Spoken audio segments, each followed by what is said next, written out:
시간이 되었으므로 2026년 2월 24일 화요일 아침 예배를 시작하겠습니다. 조금 늦었습니다. 지금 시각은 이른 아침 5시 19분입니다. 다 같이 주의 기도를 시작합니다. 하늘에 계신 우리 아버지여, 이름이 거룩히 여김을 받으시오며 나라가 임하옵시며 뜻이 하늘에서 이루어진 것 같이 땅에서도 이루어지이다. 오늘 우리에게 일용할 양식을 주시옵고 우리가 우리에게 죄진 자를 사하여 준 것 같이 우리의 죄를 사하여 주시옵고 우리를 시험에 들게 하지 마시옵고 다만 악에서 구하옵소서. 나라와 권세와 영광이 아버지께 영원히 있사옵나이다. 아멘. 사랑과 은혜가 풍성하신 하나님 아버지, 오늘도 우리에게 새로운 하루를 허락해 주셔서 감사합니다. 누구에게는 이 시간이 마지막의 시간이 될 수 있는데 우리에게는 예배를 드리는 시간이 오니 하나님 그 은혜에 감사드립니다. 하나님, 우리가 어제 여러 가지 죄를 짓고 잠들고 일어났습니다. 만약 회개하지 아니하고 그리하였다면 이 시간 주님의 보혈로 우리의 죄를 씻어 주시옵소서.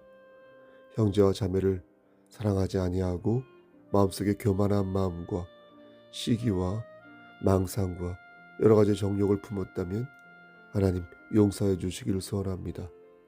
하나님 말씀 안에서 다시 아름답게 성화되어 갈 수 있도록 주여 은총 베풀어 주시옵소서. 우리가 서 있는 그 자리에서 우리 주 예수 그리스도의 향기를 발할 수 있도록 하시고 그리하여서 이 세상을 아름답게 선도해 갈 수 있는 참다운 주의 용사 되게 하나님 역사하여 주시옵소서. 우리의 자녀들과 우리의 부모님들에게 함께 하시사 영육의 강건함을 지켜주시고 저들의 관절과 오장육부를 든든하게 하셔서 건강하게 영육에 건강하게 하나님께서 만들어 주시옵소서. 우리 송석교회가 이 지역사회에서 구원의 방주로서의 역할을 잘 감당할 수 있도록 하시고 교회 공동체로서 그 어떤 큰 교회보다 그 어떤 규모가 있는 교회보다 자랑스럽게 세워져가는 아름다운 교회 될 수 있도록 하나님 은총 베풀어 주시옵소서. 모든 말씀 예수 그리스도인 받들어 감사하며 기도드렸사옵나이다. 아멘. 하나님 말씀 보겠습니다. 요한계시록 2장 8절에서 11절 말씀입니다. 요한계시록 2장 8절에서 11절 말씀입니다. 시아성경 맨 마지막에 있는 성경이죠. 400쪽에 있습니다. 제 성경으로 400쪽에 있는 요한계시록 2장 8절에서 11절 말씀을 봉독하겠습니다. 서머나 교회의 사자에게 편지하라. 처음이며 마지막이요 죽었다가 살아나신 이가 이르시되 내가 내 환난과 궁핍을 알거니와 실상은 내가 부요한 자니라. 자칭 유대인이라 하는 자들의 비방도 알거니와 실상은 유대인이 아니요 사탄의 회당이라. 너는 장차 받을 고난을 두려워하지 말라. 볼지어다 마귀가 장차 너희 가운데에서 몇 사람을 옥에 던져 시험을 받게 하리니 너희가 10일 동안 환난을 받으리라. 내가 죽도록 충성하라. 그리하면 내가 생명의 권을 내게 주리라. 귀 있는 자는 성령이 교회들에게 하시는 말씀을 들을지어다. 이기는 자는 둘째 사망의 해를 받지 아니하리라. 아멘. 하나님 이 말씀을 들어 사용하여 주시옵소서. 예수님 이름으로 기도드렸습니다. 아멘. 오늘은 강서를 짧게 전하도록 하겠습니다. 서머나라는 지역은 소아시아에서 가장 아름다운 항구 도시입니다. 소아시아는 말 그대로 작은 아시아라는 뜻인데 서아시아 안에 있는 터키를 가리킵니다. 보통 서아시아라고 하면 이집트, 이스라엘, 사우디아라비아, 이란, 요르단, 터키, 튀르키예 이렇게 말하는데 그중에 터키, 그러니까 튀르키예만 따로 떼어서 소아시아라고 부르는 것입니다. 그런데 그 지역에 교회가 세워졌는데 그 교회 이름이 항구 도시 이름을 따서 서머나 교회였습니다. 그렇다면 서머나 교회가 서머나 항구 도시의 풍경처럼 아름다웠을까 물을 때 어떤 면에서는 그렇고 어떤 면에서는 그렇지 않았습니다. 왜냐하면 당시 서머나 교회는 무척 가난했기 때문입니다. 서머나라는 지역 자체를 놓고 볼 때는 부유한 그런 도시라서 아름다웠다라고 볼 수 있겠지만 교회만 떼어 놓고 보면 교회는 참 가난했습니다. 어떻게 그럴 수 있을까 의문이 들기도 합니다. 서머나 지역에 돈이 많은 사람들이 많이 살았을 텐데 그런 부유한 사람들이 교회에 많이 다녔을 것 같은데 왜 교회가 가난했을까 의문이 드는 것입니다. 하지만 교회 재정이 지역사회의 경제 수준과 꼭 비례하는 것은 아니지 않겠습니까? 부자라고 해서 더 많이 헌신하고 헌상하는 것은 아니지 않겠습니까? 더욱이 서머나 사람들은 서머나 교인들을 탄압하고 핍박했습니다. 그들에게는 물건을 팔지 않았고요. 또 그들이 물건을 팔기 위해 돌아다니면 그들의 물건을 사지도 않았습니다. 참 못됐죠? 서머나 사람들은 서머나 교인들을 버러지처럼 대하였으며 그들과 상종하는 것을 부끄럽게 생각했습니다. 이러다 보니 서머나라는 지역은 풍족했으나 교회는 헐벗었고 늘 굶주렸던 것입니다. 풍요로운 도시에서 살고 있었기에 그들의 궁핍함은 어땠을까요? 상대적으로 더 도드라져 보였습니다. 예수님도 그 모습을 아셨기에 9절 말씀을 보면 이렇게 말씀하십니다. 내가 너의 환난과 궁핍을 알고 있다. 예수님께서는 여기에 그치지 않고 이어서 말씀하시기를 다른 관점에서 서머나 교회를 진단하십니다. 9절 말씀에 실상은 네가 부유한 자다. 그러니까 겉으로 볼 때는 가난해 보이지만 우리 주 예수 그리스도께서 보실 때는 가난하지 않다는 것입니다. 이게 더 중요하죠. 너희가 황제 숭배를 거부하며 신앙의 순결을 지켰기에 너희는 가난한 것이 아니라 그 누구보다도 부유하다. 이렇게 말씀하신 것입니다. 다시 말해서 예수님께서는 서머나 교회의 외관을 보신 것이 아니라 중심을 보신 것이고 그 안에서 자리한 강한 영성과 그들의 풍요로운 미래를 본 것입니다. 비록 껍데기는 남루하고 거칠지만 그 중심에 하나님을 경외하는 신실한 마음이 있어서 실상은 궁핍한 게 아니라 부유하였다. 부유하다. 이렇게 말씀하신 것입니다. 그러면서 예수님은 서머나 교인들과 비교될 만한 사람들을 언급하시는데 그들은 바로 거짓을 추종하는 유대인들이었습니다.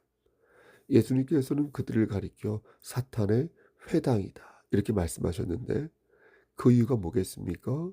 겉으로 볼 때는 경건한 것 같지만 실상 그들의 속을 들여다보면 마귀가 자리하고 있기에 주님은 그들을 마귀의 하수요 온실이라고 부른 것입니다. 여기서 말씀드리고 싶은 것은 이러한 판단은 오직 진리 되시는 하나님만 하실 수 있다는 것입니다. 이게 진리인지 아닌지는 우리 역시 말씀을 통하여 알 수 있습니다. 하지만 완벽하게 판단하여 정의 내릴 수 있는 분은 하나님 외에는 없는 것입니다. 그럼 우리는 진리를 파는 것과 진리를 사는 것에 대해 유보적인 입장을 취해야 하는 것일까요? 그러니까 늘 불완전한 판단을 내릴 수밖에 없는 것일까요? 여러분 그렇지는 않습니다. 하나님께서는 하나님의 자녀들에게 진리를 판단할 수 있는 절대적 기준을 가르쳐 주셨는데 이 기준을 갖고 있느냐 그렇지 않냐에 따라 그가 알곡인지 혹은 그 교회가 알곡인지 쭉정인지 그 여부가 판가름 나는 것입니다.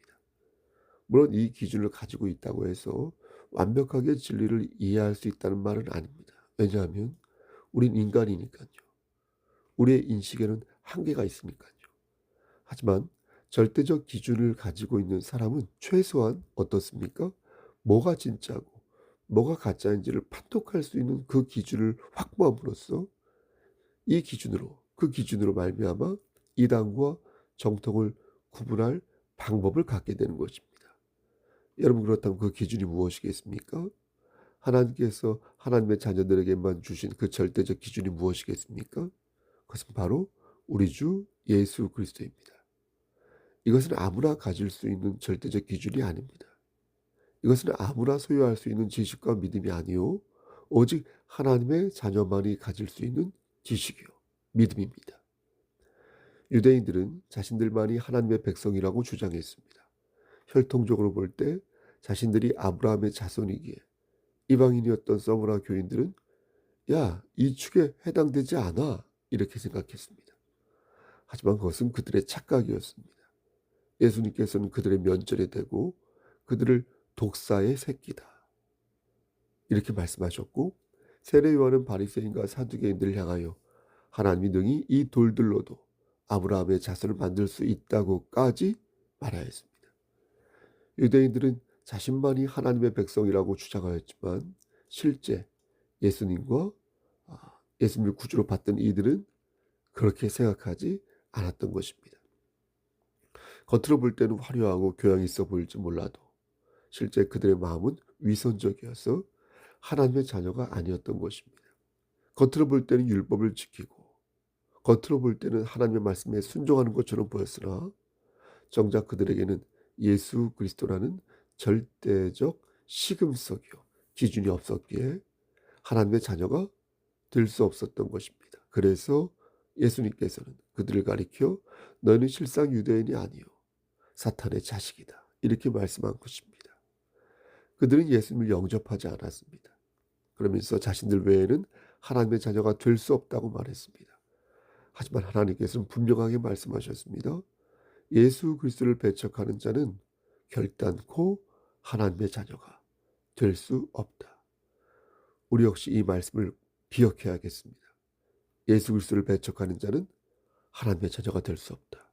영접하는 자 곧 그 이름 믿는 자들에게는 하나님의 자녀가 되는 권세를 주셨으니 이는 혈통으로나 육정으로나 사람의 뜻으로 나지 아니하고 오직 하나님께로부터 난 자들이니라.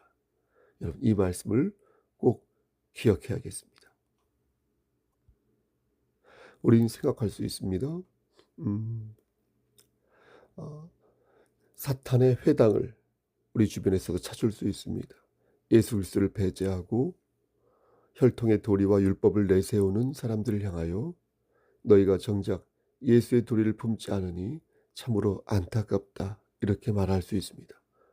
그리고 고난받는 서머나 교인들 그들을 향하여 이렇게 말할 수 있습니다.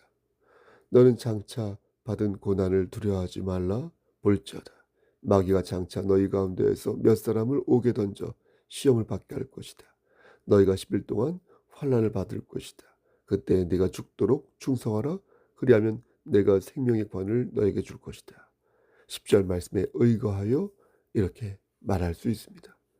여러분 신앙의 절개를 지키는 자에게 생명의 면류관을 주겠다 말씀하신 이 말씀을 우리 교회에 적용하여 여러분 삶 속에 구현하시기를 바라겠습니다.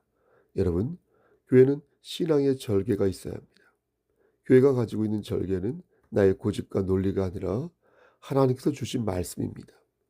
하나님의 영광을 생각하지 않고 나의 욕망과 이해와 감정 안에서 신앙의 절개를 생각하려는 자는 진리를 호도하거나 진리를 버릴 확률이 매우 높습니다. 하지만 하나님의 영광을 생각하는 사람은 은혜에 집중할 줄 알며 신령한 것을 진실로 사모할 줄 압니다. 그리고 죄를 지어도 속히 회개하고 다시 하나님의 말씀을 붙잡고 간청할 줄 압니다. 그러므로 저는 오늘 본문을 들어 여러분들에게 권면하는 것입니다. 사랑하는 우리 성석교회 성도 여러분, 진리를 소화하시고 진리를 이웃에게 전하는 여러분 되시기를 바라겠습니다. 이 교회를 진리를 소화하고 진리를 나누는 자들로 채우시기를 바라겠습니다. 오직 하나님의 영광을 위하여 예수 그리스도 중심의 삶을 사는 여러분 되시기를 진리 되시는 우리 주 예수 그리스도인 받들어 간절히 축원합니다. 아멘. 이제는 우리를 죄에서 구속하여 주신 우리 구주 예수 그리스도의 은혜와 아버지 하나님의 만극하신 그 사랑하심과 성령 하나님의 교통하시고 인도하시는 모든 역사하심이 하나님 말씀 안에서 오늘도 진리 안에서 승리하기를 소원하는 여기 모인 성도와 그들의 가정과 이 제단과 이 나라 위에 하나님의 사랑하심이 세세토록 함께 계실지어다. 아멘.